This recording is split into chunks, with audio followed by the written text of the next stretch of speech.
पुंछ जिले के छोटे से गांव सलोत्री, जिसको भारत का आखिरी गांव कहा जाए तो बेमानी नहीं होगा, वहां से रिटायर कैप्टन बलराज हमारे साथ हैं, जो शौर्य चक्र से सम्मानित भी हुए हैं। उन्हीं से समझ लेते हैं कि जो मौजूदा स्थिति है उसमें ये क्या सोचते हैं, इनका व्यू क्या है, ये क्या समझते हैं, और जो अभी की स्थिति है वो पहले के जो युद्ध थे उनसे कितनी भिन्न है। बहुत स्वागत है आपका कैप्टन साहब इंडिया न्यूज़ पर। शुक्रिया। आप जो इंडिया न्यूज़ आज पुंछ में जलास गांव, जो कि सबसे आखिरी गांव बॉर्डर के ऊपर जो हम आए हो आप, और आपने जो अभी देश की स्थिति चल रही है या हमारे जम्मू कश्मीर के अंदर जो स्थिति बनी हुई है उसको कवर करने के लिए जो आप यहाँ आए, हम आपका शुक्रिया अदा करते हैं। बहुत शुक्रिया सर। तो एक चीज़ समझना चाहूँगा, आपने तमाम बॉर्डर पर और देश के तकरीबन मुझे लग रहा है पूरे देश में सेवाओं को दिया, और शौर्य चक्र मिलना अपने आप में सबसे बड़ी उपलब्धि है, ये कहा जाता है, जो सम्मान होता है। सर, मौजूदा स्थिति को यदि समझें तो आप कैसे देखते हैं? सर, इस टाइम हम मौजूदा स्थिति में ये बात आगाह करना चाहते हैं कि हमने 65 की लड़ाई, उस टाइम तो हम फौज में नहीं थे। 71 की लड़ाई भी हमने देखी है, उस टाइम भी हम फौज में नहीं थे। मैं 73 में जब फौज में मेरी इनरोलमेंट हुई है, तो 73 से लेकर के 2001 तक मैंने फौज में सर्विस की है। उस टाइम की स्थिति और आज की स्थिति जो है वो कहीं गुना बेहतर है। उस टाइम की जो स्थिति थी, हम दुश्मन के साथ फाइट टू फाइट लड़ते थे, लेकिन दुश्मन ने शायद युद्ध के पैटर्न की बात कर रहे हैं? हाँ, युद्ध पैटर्न की बात कर रहा हूँ सर मैं। तो वो टाइम जो था वो हम फेस टू फेस लड़ाई होती थी। आज फेस टू फेस लड़ाई नहीं है। वो इसी चीज़ में हमें गुमराह कर रहा है कि शायद फेस टू फेस ही लड़ाई होती होगी। आज हिंदुस्तान बहुत टेक्नोलॉजी में आगे चला गया है। आज ये जो हमें छोटी छोटी ये जो चोट पहुंचा रहा है मिलिटेंसी के थ्रू, जो है हमारे बेकसूर लोगों को जो जम्मू कश्मीर में आते हैं, यहाँ पिकनिक प्लेस देखते हैं, उसको उसके बीच में हमारे जो नागरिक हैं उनकी जो हत्या करते हैं, तो उससे हमें ये लगता है कि वो अब ये हमारे लिए एक नसूर बन गया है। इसको हमने या तो जड़ से ही उखाड़ना चाहिए।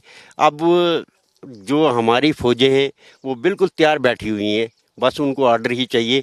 तो आप देख लेना कि फिर ये क्या देखेगा, इसकी हालत जो है खस्ता कर देंगे। खस्ता कर देंगे। और अब आप कह रहे हैं आर या पार, तो क्या आप चाह रहे हैं नक्शे से ही हटा देंगे क्या? सर, नक्शे से हट ही जाए तो ठीक ही है। क्यों कि ये नक्शा जो है एक हिंदुस्तान के लिए नहीं है, पूरे वर्ल्ड के लिए एक नसूर बना हुआ है।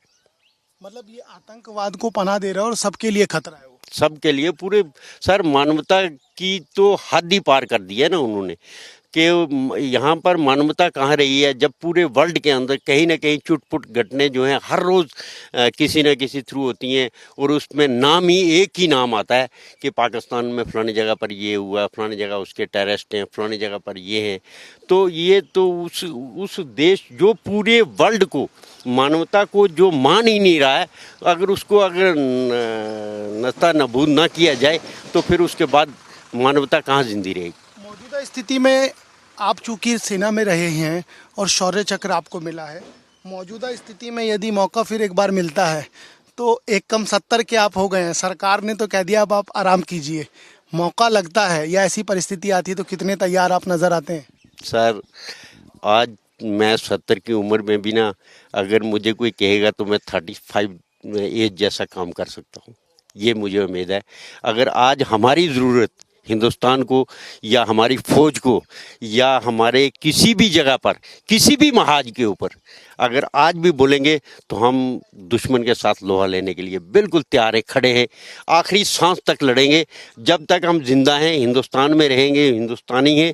हमें संस्कार ही ऐसे दिए गए कि हम अपने देश के लिए, अपने जो अपने देश में जो हमारी हिंदुस्तान की जो कौम है उसके लिए हम आखिरी खून के आखिरी कतरे तक, 70 तो क्या सर, हम 70 की तो बात ही छोड़ो, आज भी दिल ये कहता है कि मैं जब भर्ती हुआ था तो मेरी एज ये 18 साल थी, तो मैं 18 साल जैसा काम आज भी कर सकता आज भी 18 साल की तरह ही लड़ेंगे, मौका लगेगा हूँ। मेरे को अगर मौका मिला तो मैं लड़ने के लिए तैयार हूँ, पूरी तरीके से? बिल्कुल तैयार हूँ सर। सर, आपके हाथ पे एक निशान देख रहा हूँ, ये निशान किस चीज का है, क्या हुआ था, थोड़ा इसके बारे में बताएंगे? सर फौज की सेवा करते जब हम फौज में थे तो ये मिलिटेंसी केस जो है, जब हम यहाँ जम्मू कश्मीर में ही थे, तो ये उस टाइम पर जब मिलिटेंटों के साथ कभी कोई इनकाउंटर वगैरह होता था तो क्रॉस फायरिंग होती है, उनकी तरफ से भी होती थी, हमारी तरफ से भी होती है। तो वो हमें किसी जगह पर हिट करना चाहते थे पर हम हिट नहीं हो सके। अगर आज वो उनके निशान अगर कहीं मिले तो हम उनको ये दिखाएंगे कि ये निशान आपने दिया था और आज हम आपको ये जख्म देना चाहते हैं। वो हिट नहीं कर पाया, आपने उनको हिट विकेट कर हमने हिट कर दिया उसको। हिट विकेट कर दिया। बिल्कुल सर। देखिए, ये गोली का निशान है, आप इससे समझ सकते हैं कि इनको हिट करने की कोशिश थी लेकिन इन्होंने उनको ही हिट विकेट कर दिया। एक सवाल और है, आप एक पैटर्न की चर्चा कर रहे थे कि युद्ध का जो पैटर्न है वो बदला है, पहले की अपेक्षा अभी कितना बदलाव आया है, टेक्नोलॉजी कितनी आपको लगता है कि कारगर है? सर आज की टेक्नोलॉजी के हिसाब से ना, जब हम सुनते हैं अपने देश की कई बातें, जब मीडिया के द्वारा या ग्राउंड के ऊपर देखते हैं, तो आज की टेक्नोलॉजी जो है ना वो हमारे दिल को बाग बाग कर देती है कि हमारे हिंदुस्तान में इतनी टेक्नोलॉजी जो आगे बढ़ चुकी है। जब हमने 99 में करगिल वार हुई थी तो तब भी हम तोपों से ही लड़े थे ना, हमारे पास इतने बड़े मिसाइल नहीं थे, हमारे पास इतनी बड़ी एयरफोर्स नहीं थी, हमारे पास इतनी अच्छी नेवी का जो आज हमारी नेवी जो है वो चाहे किसी भी बंदरगाह के ऊपर लगी होगी तो किसी भी देश के किसी भी कोने के बीच में वो मिसाइल मार करके वहाँ नस्ता नबूद कर सकती है। उस टाइम हमारे पास ये टेक्नोलॉजी नहीं थी। आज जब हम ये बातें सुनते हैं तो हम बोलते हैं तो वो लड़ाई और आज की लड़ाई तो बहुत ही आसान है हमारे लिए। आज भी आपने कह दिया मैं 18 साल का ही हूँ, अभी लड़ने भेजो। हाँ बिल्कुल, अगर हमें बोलेंगे ना तो सर हम आज भी वैसा ही जज्बा दिखा सकते हैं उनको कि जो हमने अपनी सर्विस के दौरान जो उनके साथ किया है वो आज भी हम दिखा सकते हैं। इसीलिए बॉर्डर पर बैठे, नहीं तो हम भी यहाँ से निकल करके जम्मू में या किसी बड़ी अच्छी बिग सिटी में जा कर के बैठते। हम इसीलिए उसी महाज पर बैठे हुए हैं जहाँ हमने जन्म लिया है, वहाँ ही अगर हमारी मौत भी हो जाएगी तो गम नहीं। पर ऐसा तो नहीं है इंतजार कर रहे हो? इंतज़ार तो है हमें सर, ये तो इस बात का तो हम इंतज़ार करते हैं कि एक बार हम भी देखेंगे कि इसी जगह पर हमने जन्म लिया तो हम सामने, क्योंकि वो सामने का हिस्सा है, ज़्यादा दूर नहीं है। ज़्यादा दूर नहीं है, हम कह रहा हूं सामने का हिस्सा है। आप लग रहा है रोज टकटकी लगाए देख रहे हो। बस हम रोज उनको देखते रहते हैं कि भाई आज नहीं तो कल हम वहीं होंगे, ऐसी कोई बात नहीं। तो तू आएगा तो बचेगा नहीं। नहीं वो तो उसका तो हिम्मत नहीं है। हमारे पास उसका आना मुश्किल है सर, मुश्किल है आना। अभी नहीं आया। सर, एक चीज़ का आपने जिक्र किया था कि टेक्नोलॉजी के आने से युद्ध आसान हुए हैं, तो इसको अगर समझा जाए तो क्या माना जाए कि ये जो 21वीं सदी है, इस सदी में ये चीज़ें बेहतर है, तो इसका कोई लाभ है या हानि भी है? सर इसमें आज जो टेक्नोलॉजी आज चली है, जो वार के लिए जो टेक्नोलॉजी चल रही है, वो आज इससे हमें लाभ है। क्यों? कि हमारी जो कैजुअलिटी है वो बहुत कम होती है। क्योंकि जब फेस टू फेस जाते थे तो उस टाइम हमारी कैजुअलिटी जो है ज़्यादा होती थी। आज हमारी कैजुअलिटी, हम कोई भी टारगेट हमें देंगे हम उसको नस्ता नबूद कर देंगे। नस्ता नबूद करने के बाद हम वहाँ पर जा भी सकते हैं। नहीं तो पहले फेस टू फेस लड़ाई लड़ते थे ना, आज फेस टू फेस तो लड़ाई है नहीं कहीं भी। आसान भाषा में जिसको हाथापाई हम कहते हैं। हाँ, हाथापाई, पहले तो हाथापाई की लड़ाई होती थी ना, तो आज हाथापाई वाली लड़ाई जो है खत्म है। वो अभी टारगेट लेना है और काम तमाम कर देना है, उसका काम तमाम कर देना, बिल्कुल रुकना नहीं है। बिल्कुल सर।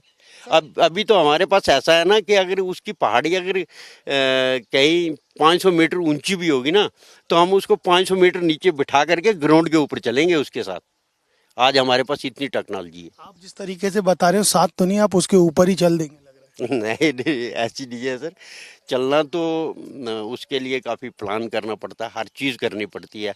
आज भी आप देखो कि एक सवाल सर मेरे दिमाग में एक और आ रहा है। मौजूदा स्थिति में जनता 150 करोड़ के आसपास हम लोग हैं, आधे से ज़्यादा आबादी ये कह रही है कि आरिया पार कर दिया जाए।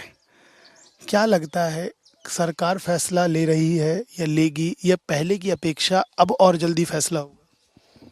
सर, हमारी जो आप सरकारें हमेशा फैसला देश हित में ही लेती हैं। क्यों? वो पब्लिक की चुनी हुई सरकार होती है और पब्लिक को अपनी सरकार पर भरोसा होता है। और सरकार जब भी कोई डिसीजन लेती है वो बड़ा सोच समझ के लेती है। हर एक चीज़ को, छोटी छोटी चीज़ों को देखना पड़ता है उसके लिए, बारीकी से देखा। बारीकी से देखना पड़ता है। बारीकी से देखने के बाद ही वो डिसीजन लेते हैं कि भाई अब ये चीज़ होनी चाहिए। ठीक है सर। अभी तो कई बार मीडिया में हम भी सुनते हैं कि देश में लोग बोलते हैं कि इसको आप जल्दी से जल्दी होना चाहिए, जल्दी से जल्दी होना चाहिए। पर जिन्होंने देश के लिए देखना है, हमने अपने देश को उन्नति की तरफ लेके जाना है, ना कि नीचे की तरफ। जल्दबाजी कोई भी होगी वो हमेशा उसका डिसीजन गलत होता है। जो इंतज़ार से करके, किसी को दिखा करके कि भाई प्लानिंग करके कोई भी काम है, हम अगर मकान बनाते हैं तो उसकी प्लान करते हैं कि हम मकान को ऐसे बनाएंगे। तो किसी देश के साथ लड़ने के लिए भला शक वो हमारे से आज तो हमारे मुकाबले में है नहीं है, लेकिन फिर भी हमने दुश्मन के साथ लड़ने के लिए जाना है।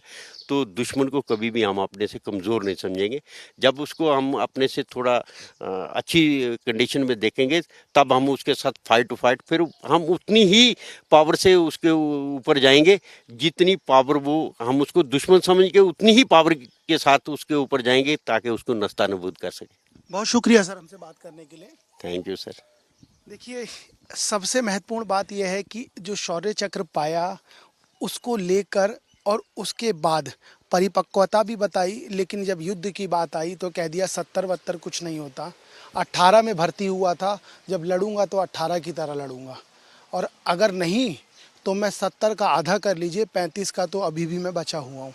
ये बात स्पष्ट कर दी। और दूसरी बात जो सबसे महत्वपूर्ण है, निर्णय हवाबाजी में नहीं लिए जाते, दुश्मन को कमज़ोर नहीं समझा जाता, समय रहते निर्णय लिए जाएंगे। और जो मौजूदा स्थिति है उसमें परत दर परत काम हो रहा है, उसके बाद मुंह तोड़ जवाब दिया जाएगा, जिसमें मैं भी अगर मौका मिलेगा तो आज भी लड़ने को तैयार हूँ।